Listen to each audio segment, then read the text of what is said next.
Doctor Strange and the Multiverse of Madness and Moon Knight are still fresh on our minds, but of course we are less than a month away till Ms. Marvel. And wisely, before they start all the press junkets and interviews, Marvel Studios has decided to just get out in front of it and address why exactly such a massive change was made to Kamala Khan's, aka Ms. Marvel's, powers.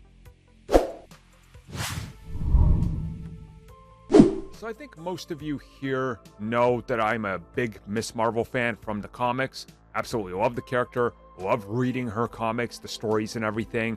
I don't have a problem with the series coming out or anything in it. My only problem was the same thing that many people who love the character from the comics pointed out as a problem. That's her powers. They seem to have gone in a completely different direction with everything. No more Inhuman connection, which is pretty big. Again, that's literally her origin and her entire history and where her power comes from. So that's a big factor in how that ties into her being a Muslim. That's also important in terms of storytelling. But again, we don't know if they're still going to do the Inhuman thing. They could down the road. I mean, let's be real. Feige just gave us legit Black Bolt, accurate in every way in Doctor Strange. So we don't know what twist or turn could happen. But again, the powers not being the stretchy, polymorphic kind are pissing a lot of people off. Marvel Studios wisely chose to have Kevin Feige directly address this in an interview with Empire magazine, and he said that if we look at the specific comic book continuity, if we look at when she was developed, what they were doing, and what was happening in Marvel Comics, that story today could not specifically work in the MCU because it doesn't line up with the things going on anymore.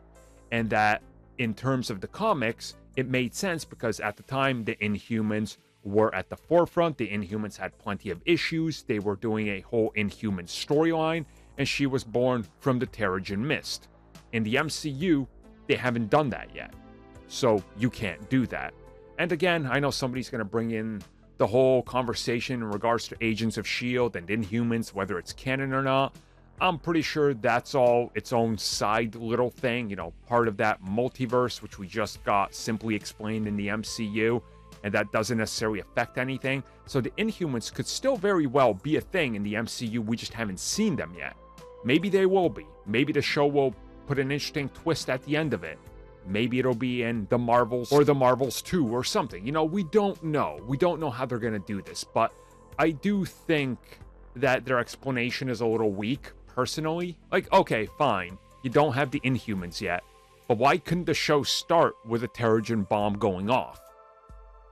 Right? And then we flash forward and here she is now, and it's like, oh wow, the Terrigen bomb happened during the blip? Wow, a lot of stuff has happened, huh? Okay, well, let's catch up with one of those characters. Like, it's an easy explanation. I honestly do think that they just wanted to completely redo Ms. Marvel and weren't comfortable with the budget that they had to do the stretchy thing, and they just said, screw it, just change it all and we'll come up with an excuse and we'll see what happens. And he did say, look, they got the big hands and arms and spirit and everything, and that's cool, that's great, but there's just a lot of changes happening here.